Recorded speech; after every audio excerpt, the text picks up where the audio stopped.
सर्वांना श्री स्वामी समर्थ. शुभ सकाळ.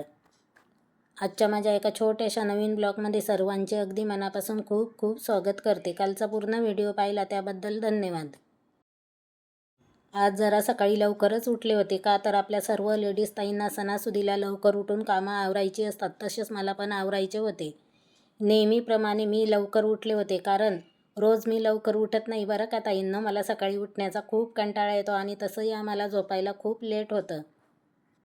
सकाळी लवकर उठणे केव्हाही चांगले, पण काय होतं ताईंनो, आम्हाला झोपायलाच खूप उशीर होता आणि दिवसा तशी मी झोपतसुद्धा नाही, कारण मला दिवसा झोपायची सवय नाही. एखाद्या वेळेस तब्येत जर ठीक नसली तरच मी झोपते. घराची साफसफाई झाल्यानंतर आंघोळ केली. आंघोळीनंतर लगेच मी किचनमध्ये आले. रात्रीची किचनची साफसफाई केलेली असते, तरी पण आपण किचन ओट्यावरती थोडे पाणी टाकून परत एकदा कपड्याने पुसून घ्यावे, कारण रात्रीचे कॉकरोच फिरू शकतात किंवा फिरतात सुद्धा बरं का ताईंना. आणि तशीही रात्रीची नकारात्मक ऊर्जा आपल्या घरामध्ये प्रवेश करते असं म्हणतात. त्यामुळे सकाळी उठल्यावर पहिले उंबरठ्यावरती पाणी टाकते आणि तिथून पुढच्या कामाला सुरुवात करते. अन्नपूर्णेची पूजा, तुळशी मातेची पूजा आणि शमीच्या जाळाची पूजा माझी झालेली आहे. त्यानंतर मी स्वच्छ जे आपले मुख्य दार आहे ते पुसून घेतले. सणासुदीला आपण असे मुख्य दार पुसून घेतो आणि तसेही 15 ते 20 दिवसातून आपण जर आपले मुख्य दार असे पुसून घेतले तर अजिबात घाण होत नाही. आपल्या घरामध्ये लक्ष्मी जेव्हा प्रवेश करते तेव्हा आपल्या घराच्या मुख्य दारामधूनच ती प्रवेश करते, हे तर सर्व ताईंनाच माहिती आहे. त्यामुळे आपण आपले मुख्य दार केव्हाही नीटनेटके आणि स्वच्छ ठेवायला पाहिजे. आमच्या इथं जे साफसफाईवाले काका आहे ते पण पुसायला येतात, पण ते खूप उशिरा येतात. तोपर्यंत मी माझ्या दारामध्ये अशी घाण ठेवू शकत नाही, म्हणून मी रोज सकाळी पहिला झाडू मारते आणि पुसूनसुद्धा घेते. ते काका आल्यानंतर ते पण पुसून घेतात. सणासुदीला मी हळदीचे लेपन करते आणि तसेही आठवड्यातून 2दा किंवा 3दा करते. हळदीचे लेपन मी करून ठेवले होते. हळदीचे लेपन सोकल्यानंतर त्यावरती आपण लक्ष्मीचे पावलं, स्वस्तिक किंवा आपल्याला जर छोटी रांगोळी येत असेल तर ती सुद्धा काढू शकतो. पण मी जे माझ्याकडे साचे आहे त्याच साच्याने काढते आणि मध्ये थोडीफार रांगोळी काढते. खूप सुंदर दिसते. मला माझे मुख्य दार, घर सजवायला खूप आवडतं ताईंनो, पण वेळ कमी पडतो. त्यामुळे जसं शक्य होईल तसं मी माझे मुख्य दार सजवते. तसेही दर गुरुवारी हळदीचे लेपन आणि दारामध्ये दोन्ही साईडला 2 दिवे माझे असतातच. पण केव्हा तरी मी जो छोटे गंगाळ मिळतात त्यामध्ये छोटे छोटे फुलं टाकते किंवा फुलांच्या पाकळ्या टाकून दारामध्ये ठेवते. त्यामुळे दारामध्ये खूप सुंदर दिसतं. माझ्या दारावरती गणपती बाप्पांची जी फ्रेम आहे ती फ्रेम, असं म्हणतात की दाराच्या वरती गणपती बाप्पा लावायला पाहिजे नाही, हे खरं आहे. पण त्यावेळेस आम्हाला माहिती नव्हतं, त्यामुळे ती लावल्या गेलेली आहे. तुमच्या दादांनी गणपतीची फ्रेम स्वच्छ कापडाने पुसून घेतली, का तर माझा तिथं हात पोहोचत नाही. त्यामुळे मी फक्त दार पुसले आणि वरती जे फ्रेम आहे ती तुमच्या दादाने पुसून घेतली. तोपर्यंत मी इकडे सर्व गुढीची तयारी करून घेतलेली होती. आमच्या इथंच खाली आंब्याचे झाड आहे आणि निंबाचे सुद्धा झाड आहे. त्यामुळे दादांनी खाली जाऊन आंब्याचे पानं व निंबाचे पानं सर्व ते घेऊन आलेले आहेत आणि दाराला तोरण लावण्यासाठी त्यांचं चाललेलं आहे इथं तोरण बनवण्याचं काम. कारण आपण आपले मराठी सण जर असले तर दारामध्ये आंब्याच्या पानांचे तोरण लावतो. खूप शुभ मानले जाते आणि मी दर सणाला लावते बरं का ताईंनो, कारण मला दार सजवायला खूप आवडतं, हे तर मी तुम्हाला सांगितलेले आहे. आणि तुमच्या दादाकडून मी दरवेळेस असे आंब्याचे तोरण करून घेते आणि दाराला सुद्धा लावून घेते. गुढीचा जो बांबू आहे तो आपल्याकडे जुनाच आहे, का तर दरवर्षी आम्ही नवीन आणत नाही. दरवर्षी नवीन आणायचा आणि ते बांबू ठेवायचे कुठं, हा पण एक मोठा प्रश्न असतो. त्यामुळे तुमच्या भागामध्ये नवीन बांबू आणतात का दरवर्षी गुढीला, ते पण मला कमेंटमध्ये नक्की सांगा बरं का ताईंनो. त्याच बांबूला तुमच्या दादाने पाण्याने स्वच्छ धुवून घेतला, त्याच्यावरतीच हळदी कुंकू लावले. साडी पण मी काठपदरची इथं वापरलेली नाही. ही साडी मला माझ्या भाचीच्या वटीभरणाला मिळालेली आहे बरं का ताईंनो. आणि अशा मिळालेल्या साड्या मी 1दा-2दा तरी घालत असते, का तर आपल्याला समोरच्या व्यक्तीने खूप प्रेमाने दिलेली असते, तशी आपण ती साडी टाकून द्यायची नाही. ती कशीही असो तरी पण मी घालते. ती साडी इथं गुढीला का वापरली, का तर आपण जर ती गुढीला वापरली तर आपण ती वापरायला सुद्धा काढू शकतो. तशीच जर ती साडी मी ठेवून दिली असती तर ती कुणीतरी आल्यानंतर त्याला दिल्या गेली असती, त्यामुळे मी त्याच साडीचा वापर इथं केलेला आहे आणि ती नवीन पण होती. प्रत्येक भागामध्ये गुढी उभारण्याची पद्धत पण वेगवेगळी असू शकते, पण दरवर्षी मी साडीच गुढीला लावते. काही भागामध्ये झेंडासुद्धा लावतात, पण मी आतापर्यंत अजून झेंडा लावलेला नाही. गुढी उभारून झाल्यानंतर खाली एक ब्लाऊज पीस ठेवला, त्याच्यावरती वटीचे सामान ठेवले, हळदी, कुंकू, अक्षदा आणि गुढीला फूल वाहून घेतले आणि गुढीच्या पाया पडले. स्वयंपाकाला मला अजून वेळ होता, त्यामुळे मी खडीसाखर म्हणून नैवेद्य पण ठेवला.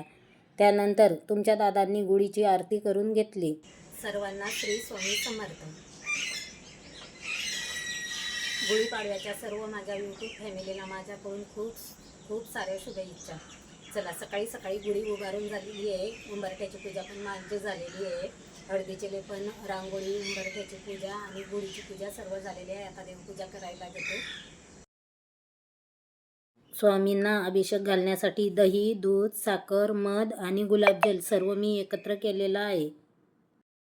स्वामींना पहिले पाण्याने अभिषेक करून घेतला, त्यानंतर पंचामृताने अभिषेक केला व परत पाण्याने अभिषेक केला. आपण आपल्या देवघरामध्ये नेहमी कुलदेवतेच्या नावाने कळस भरून ठेवतो. कळसामध्ये हळदी, कुंकू, अक्षदा, 1 रुपया, सुपारी, फूल टाकले व वरती स्वच्छ पाण्याने नारळ धुवून ठेवला. नारळ नेहमी स्वच्छ पाण्याने धुवून ठेवावा, का तर नारळाला बुरशी लागत नाही. आज नवीन वर्षाचा पहिला सण असल्यामुळे मला धनलक्ष्मी कुंचनसुद्धा भरायचा होता. धनलक्ष्मी कुंचनमध्ये माझ्याकडे चांदीची एकही वस्तू नाही बरं का ताईंनो. जे घरामध्ये अवेलेबल आहे तेच मी साहित्य घेतलेले आहे. तांदूळ, वेलदोळे, लवंगा, गुंजा, पांढरी गुंज, लाल गुंज, 1 रुपया असे मी त्यामध्ये भरत असते. कुंचन भरल्यानंतर जो माझ्याकडे चांदीचा लक्ष्मीचा शिक्का आहे तो मी त्यावरती ठेवते. बऱ्याच ताईंना कुंचन शेवा माहिती असेल किंवा नसेल, पण त्यांच्यासाठी सांगते. कुंचन शेवा ही अतिशय प्रभावी शेवा मानली जाते.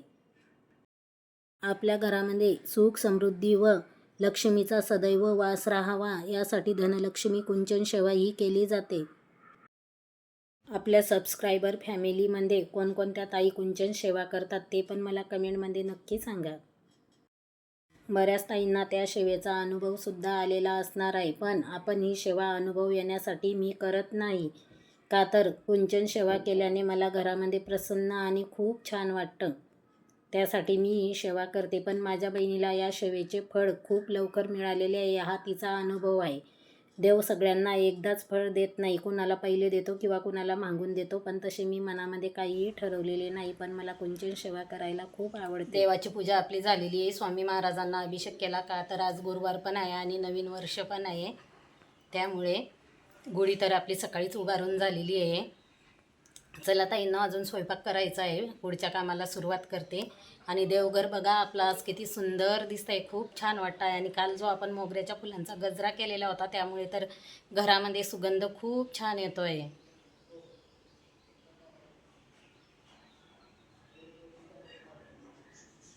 किती सुंदर दिसतंय देवघर. मला खूप आवडतं असं देवांना सजवायला सुद्धा.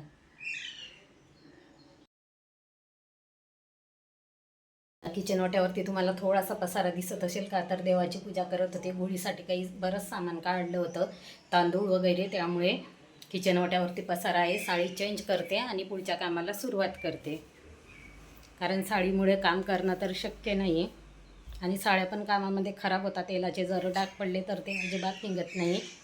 त्यामुळे 12च्या आतमध्ये गुढीला नैवेद्य दाखवला गेला पाहिजे असं आमच्या गावाला म्हणतात. त्यासाठी मी स्वयंपाकामध्ये बनवणार आहे शिरा, पनीरची भाजी, चपाती आणि बटाट्याची भजी. रवा चांगला गुलाबी रंग येईपर्यंत तुपामध्ये भाजून घेतला. मला भाजलेला रवा जास्त आवडतो. घरीच बनवलेले तूप आहे. तुपामध्ये रवा छान भाजल्यावर त्यामध्ये वेलची पावडर टाकलेली आहे, मनुके टाकलेले आहे. ड्रायफ्रूट आपल्याकडे संपलेले आहे त्यामुळे मी नाही टाकले. दूध पण आपल्या घरामध्ये शिल्लक नाही. मी गरम पाणी करून घेतले. गरम पाण्यामुळे शिरा आपला अजिबात चिकट होत नाही. वरून चवीपुरती साखर टाकली. साखर आपण आपल्या आवडीप्रमाणे टाकू शकतो. मी इथं 2 वाट्या साखर टाकलेली आहे, का तर शिरा आम्हाला खूप गोड लागतो त्यामुळे.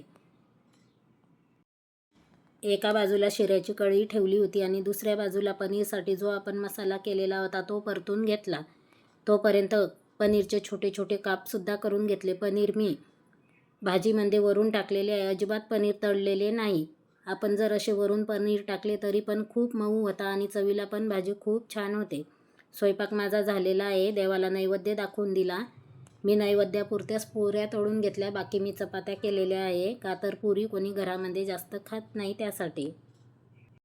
सकाळपासून तर दुपारपर्यंत आजचे रुटीन माझे अशा पद्धतीने होते. दुपारपर्यंत स्वयंपाक केला, जेवण केलं.